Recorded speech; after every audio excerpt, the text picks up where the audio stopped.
Always welcome साथियों। Digital class हमेशा आपके साथ। साथियों, अपनी बेसिक थर्मोडायनेमिक्स की सीरीज चल रही है। जो भी कंटेंट अब तक आपने पढ़ा है और आगे इस वीडियो में पढ़ने वाले हैं, सारे नोट्स पीडीएफ फॉर्मेट में डाउनलोड किए जा सकते हैं। जिस तरह से अपनी strength of materials, fluid mechanics and machines series complete हो चुकी है, सारे नोट्स पीडीएफ फॉर्मेट में अवेलेबल हैं।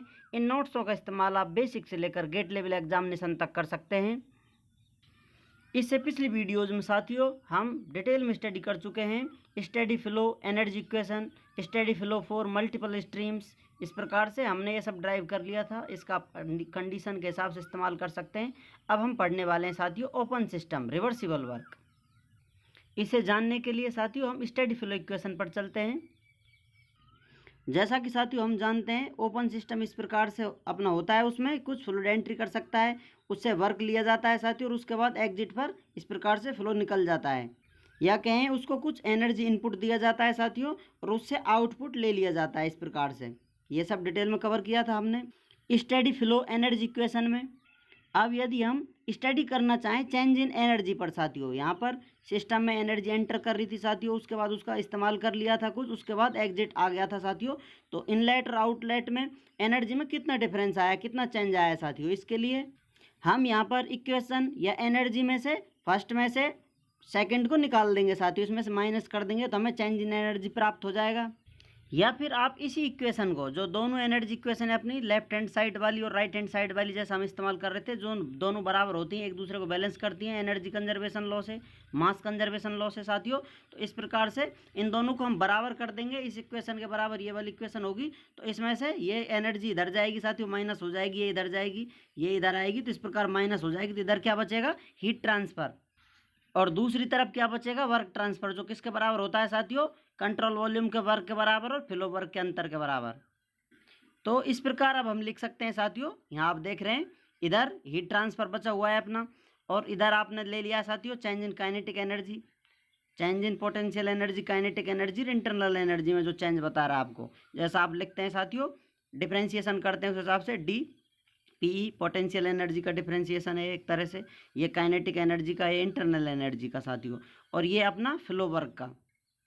और यहाँ पर ये जो अपना कंट्रोल वॉल्यूम है साथियों, उसमें कितना चेंज आ रहा है, कितना वर्क ट्रांसफर चेंज आया है साथियों। इसे जानने के लिए फिर से देखते हैं। इस इक्वेशन से देखें तो साथियों यहाँ पर अपना हीट ट्रांसफर है कंट्रोल वॉल्यूम वाला, इधर वर्क ट्रांसफर है साथियों।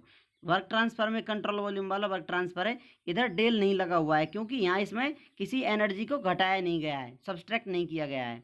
ये साथियों एनर्जी इक्वेशन में आपको बताया था Q1 माइनस Q2, चेंज आप डायरेक्ट इसको लिख सकते हैं, क्योंकि ये चेंज ही होता है जो टोटल हीट ट्रांसफर होता है। आप चाहें तो इसे इस प्रकार समझ सकते हैं साथियों, कुछ इस प्रकार से सिस्टम में एनर्जी आ रही है, कुछ सिस्टम के द्वारा इस्तेमाल की जा रही है, कुछ आउटपुट पर एनर्जी मिल रही है। मान लेते हैं 10 जूल मिल रही है साथियों, 10 जूल पर सेकंड मिल रही है, यहाँ 2 जूल पर सेकंड निकल रही है साथियों। तो चेंज इन एनर्जी कितना आया है, 8 जूल आ गया है इस प्रकार से। या फिर कहें आप इस फ्लो में से एनर्जी ट्रांसफर कितना हो गया है, 8 जूल हो गया है। या फिर आप कहें साथियों ये सिस्टम के द्वारा जो एनर्जी ली जा रही है या ट्रांसफर करी जा रही है, वो कितनी हो रही है, 8 जूल के बराबर हो रही है। तो इस प्रकार एनर्जी ट्रांसफर या चेंज इन एनर्जी आप डायरेक्ट लिख सकते हैं इससे।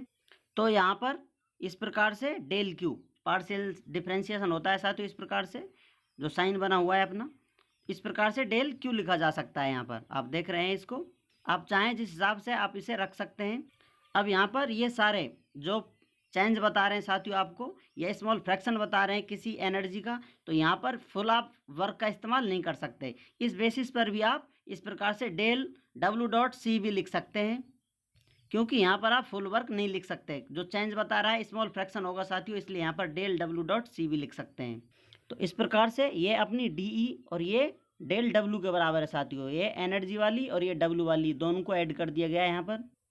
अब इसके लिए साथियों आप यदि दूसरा अप्रोच देखना चाहें तो इसको आप ये माइनस प्लस है साथियों, तो इसलिए चेंज इन फ्लो वर्क लिखा जा सकता है। इसको चेंज के लिए लिखने के लिए किस प्रकार से आप देख सकते हैं, मान लेते हैं साथियों ओपन सिस्टम में कुछ वर्क है अपना, इस प्रकार से वर्क किया जा रहा है, फ्लूइड के द्वारा फ्लो वर्क किया जा रहा है। उसके बाद यहाँ पर एक्सटर्नल वर्क आप प्राप्त कर रहे हो और एग्जिट पर आपको कुछ वर्क प्राप्त हो रहा है। तो यहाँ पर साथियों वही सेम मान लेते हैं, 10 जूल वर्क मिल रहा है आपको, यहाँ पर 8 जूल वर्क, 2 जूल मिल रहा है साथियों आपको आउटपुट पर।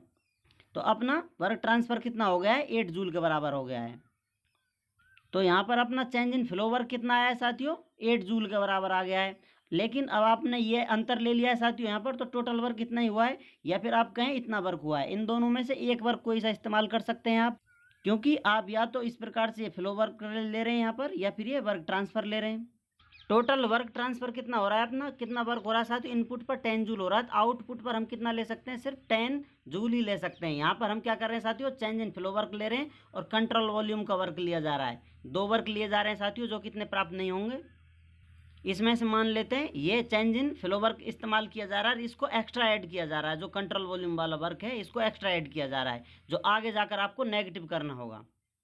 तो जैसा कि इस इक्वेशन में या तो ये आप ऐड करें वर्क या ऐड करें ये वाला, तो आप समझ लीजिए ये एक्स्ट्रा ऐड किया जा रहा है, जो आगे जाकर टोटल वर्क मिलेगा हमको नेगेटिव मिलता है। ये दोनों अप्रोच आप समझ सकते हैं, जौन सी आप इस्तेमाल करना चाहें उसको लेकर यहाँ पर कंटिन्यू बने रहें। चलिए साथियों अब स्टडी करते हैं इस पर। अब इसको ओपन सिस्टम रिवर्सिबल वर्क बनाने के लिए स्टेप बाय स्टेप आप जुड़े रहें, आपको समझ में आ जाएगा साथियों इक्वेशन किस प्रकार आती है। ये सब हम डिटेल में जान चुके हैं। अब इस इक्वेशन को लिख दिया है साथियों। अब ये इक्वेशन किससे मिलती जुलती हुई है, या फिर आप कह सकते हैं कि यहाँ पर जो एनर्जी है साथियों और ये वर्क है, इस प्रकार से इस वर्क को इधर लाएंगे तो ये माइनस हो जाएगा। तो ये फर्स्ट लॉ ऑफ थर्मोडाइनमिक्स, जैसा कि हम पढ़ चुके हैं, heat transfer minus work transfer is equal to energy change होता है। इस प्रकार से ये फर्स्ट लॉ अपना थर्मोडाइनमिक्स का हम डिटेल में स्टडी कर चुके हैं। ये ओपन सिस्टम के लिए, क्लोज सिस्टम के लिए सभी जगह वैलिड होगा साथियों, ये तो लॉ है थर्मोडाइनमिक्स का। तो इस प्रकार से अब इनका डिफरेंशिएशन कर देते हैं, या डिफरेंशिएशन यहाँ लिख देते हैं साथियों। तो इसको यहाँ ले लिया है, इस प्रकार डायरेक्ट ले लिया है। इसका डिफरेंशिएशन करेंगे साथियों, एक बार पी को कांस्टेंट रखेंगे, वी का डिफरेंशिएशन कर देंगे। अगली बार साथियों वी को कांस्टेंट रखेंगे, पी का डिफरेंशिएशन। इस प्रकार से ये दो टर्म आ जाती है इसकी, और यहाँ पर ये डायरेक्ट ले लिया जाता है अपना change in work transfer with in control volume. तो इस प्रकार को, इस इक्वेशन को हम इक्वेशन नंबर 1 नाम दे देते हैं। अब यदि हम नेग्लेक्ट करते हैं पोटेंशियल एनर्जी, काइनेटिक एनर्जी, ये साथियों नेग्लेक्ट की जा सकती है। यदि आप कर सकते हैं इनको नेग्लेक्ट, या आप कहें इनकी बहुत ज़्यादा वैल्यू नहीं है जो यहाँ पर आपको लेनी हो, इसे इग्नोर किया जा सकता है। इसलिए इनको पोटेंशियल एनर्जी और काइनेटिक एनर्जी को इग्नोर किया जा रहा है। या फिर आपको न्यूमेरिकल डाटा में ये वैल्यू नहीं दी जाएंगी, तो इन्हें आप इस प्रकार से इग्नोर कर सकते हैं। यहाँ पर आपको रेफरेंस दिया जा रहा है साथियों, जो डाटा लिया जाता है पेज नंबर 34 से। इस प्रकार से लॉ कहाँ है, किस प्रकार से, यदि आपको पता नहीं है तो आप पेज डायरेक्ट जाकर देख सकते हैं, अन्यथा आपको आते हैं तो कंटिन्यू बने रह सकते हैं। अब इसको इस प्रकार लिखा जा सकता है साथियों, potential energy kinetic energy ignore करने पर हमें ये इक्वेशन प्राप्त होती है। यहाँ पर आपने देखा था, इसमें पोटेंशियल एनर्जी काइनेटिक एनर्जी आपने इग्नोर कर दी है। तो अपनी ये वाली इक्वेशन है साथियों किसके बराबर हो जाएगी, ये डी यू के बराबर हो जाती है, क्योंकि इसमें से पोटेंशियल एनर्जी और काइनेटिक एनर्जी इग्नोर करेंगे तो डी यू के बराबर हो जाती है। D U equal to del Q minus del W. इसको आप चाहें तो इधर ले जा सकते हैं, अन्यथा आप इसी प्रकार से भी रख सकते हैं। अब हम जानते हैं साथियों ये वर्क डन होता है, ये किसके बराबर होता है साथियों, रिवर्सिबल प्रोसेस में ये ड्राइव कर चुके हैं हम। ये जो अपना वर्क ट्रांसफ़र है पी डी वी के बराबर होता है साथियों। ये हमने ड्राइव किया था पिछली जो अपनी सीरीज चल रही है उसमें, कंटिन्यू हम पढ़ते आ रहे हैं साथियों, एक एक स्टेप बाय स्टेप चलते आ रहे हैं। तो इस प्रकार से यदि वर्क डन को इससे रिप्लेस कर दिया जाए तो ये अपना प्रोसेस रिवर्सिबल हो जाएगा, क्योंकि हम चाहते हैं ओपन सिस्टम में रिवर्सिबल वर्क के लिए तो स्टडी कर रहे हैं, इसीलिए ये चेंज कर देते हैं इसमें। तो हमें न्यू इक्वेशन मिल जाती है साथियों, del Q equal to D U plus P D V के बराबर। अब जो इक्वेशन अपनी प्राप्त हुई है साथियों डी यू और पी डी वी के बराबर, इसको हम डेल क्यू से रिप्लेस कर सकते हैं, जैसा कि अभी आपने देखा था। इस प्रकार से इक्वेशन मिली है तो इसको रिप्लेस कर सकते हैं। अब इस वैल्यू को इक्वेशन, इसमें वैल्यू जो इक्वेशन 1 है इसमें आप वैल्यू पुट करेंगे तो आपको न्यू इक्वेशन प्राप्त हो जाती है। इस प्रकार से इक्वेशन, इसको लिख लेते हैं। Now from equation 1 del Q is equal to change in potential energy हम इग्नोर कर चुके हैं, काइनेटिक एनर्जी इग्नोर कर चुके हैं, तो ये वैल्यू आज इसकी जगह आई थी साथियों डेल क्यू। तो डेल क्यू से डेल क्यू कैंसिल हो जाता है, तो हमें वैल्यू मिलती है V D P plus del W C V के बराबर। इसमें आप डॉट लगा सकते हैं। इस प्रकार से सारे टर्म कट जाती हैं, यहाँ पर वैल्यू 0 प्राप्त होती है साथियों, तो इसके बराबर आप 0 लिख देंगे इस प्रकार से। अब इसमें से आप इस इक्वेशन को आगे अपडेट कर सकते हैं। 0 is equal to V D P plus del W C we.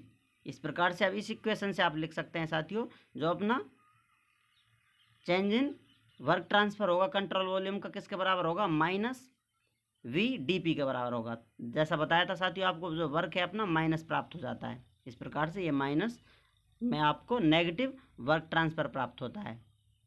जो ये वर्क है साथियों स्मॉल फ्रैक्शन बता रहा है, इसका आप इंटीग्रेशन कर देंगे तो टोटल वर्क ट्रांसफर प्राप्त हो जाएगा। इस प्रकार से इंटीग्रेशन करने पर, तो इसका इंटीग्रेशन करेंगे साथियों आप, तो अपन को वर्क डन मिल जाएगा ओपन सिस्टम का, और जो कि रिवर्सिबल वर्क होगा अपना। तो इस प्रकार से इसका इंटीग्रेशन हो जाएगा। अब किसी प्रोसेस के लिए इस प्रकार से कोई प्रोसेस हो रहा है साथियों 1 से 2, उसके लिए प्रोसेस हो रहा है, तो 2 पॉइंटों के लिए 1 से 2 लिमिट लगा देंगे इस पर। VDP अपना जो टोटल वर्क ट्रांसफर है ओपन सिस्टम के लिए इस इक्वेशन से प्राप्त किया जा सकता है, जो कि नेगेटिव होगा। अब ये इक्वेशन क्या बता रही है साथियों हमको, जैसा यहाँ यदि प्रेशर ये वॉल्यूम एक्सिस है साथियों, तो ये VDP बता रही है वॉल्यूम, किसी पॉइंट पर वॉल्यूम बता रही है साथियों, और DP कोई छोटी सी स्ट्रिप बता रही है इस प्रकार से। अब इस स्ट्रिप पर साथियों इस प्रकार से, इस स्ट्रिप से आप ये एरिया निकाल सकते हैं जो प्रेशर एक्सिस पर होगा इस प्रकार से। तो ये जो टोटल एरिया है जो हमें वर्क डन दे देगा ओपन सिस्टम के लिए, जो कि रिवर्सिबल वर्क होगा अपना। जैसा अब साथियों ये अपन को एक इक्वेशन प्राप्त होगी है वर्क डन के लिए इस प्रकार से। अब जैसा आपको बताया था प्रोसेस है, ये वॉल्यूम, ये स्ट्रिप बता रही है प्रेशर एक्सिस पर साथियों।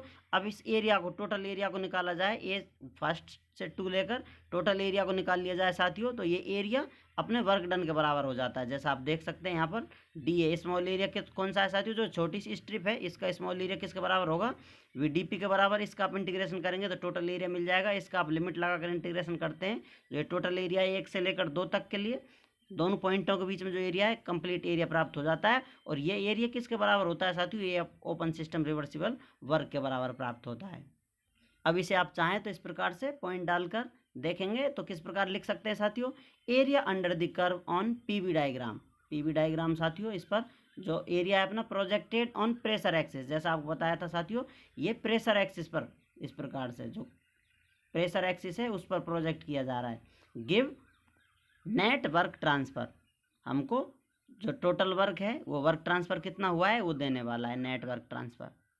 तो अब हमें पता चला है साथियों PV डायग्राम पर इस प्रकार से कोई कर्व होता है, क्लोज सिस्टम के लिए ये वाला एरिया हमको वर्क डन या वर्क ट्रांसफ़र देता है, लेकिन ओपन सिस्टम के लिए ये वाला, ये वॉल्यूम एक्सिस पर प्रोजेक्टेड था साथियों, और ओपन सिस्टम के लिए इस प्रकार से ये प्रेशर एक्सिस पर इस प्रकार से प्रोजेक्टेड किया जाता है। तो ये वाला एरिया हमको ओपन सिस्टम के लिए वर्क ट्रांसफ़र या वर्क डन दे देता है।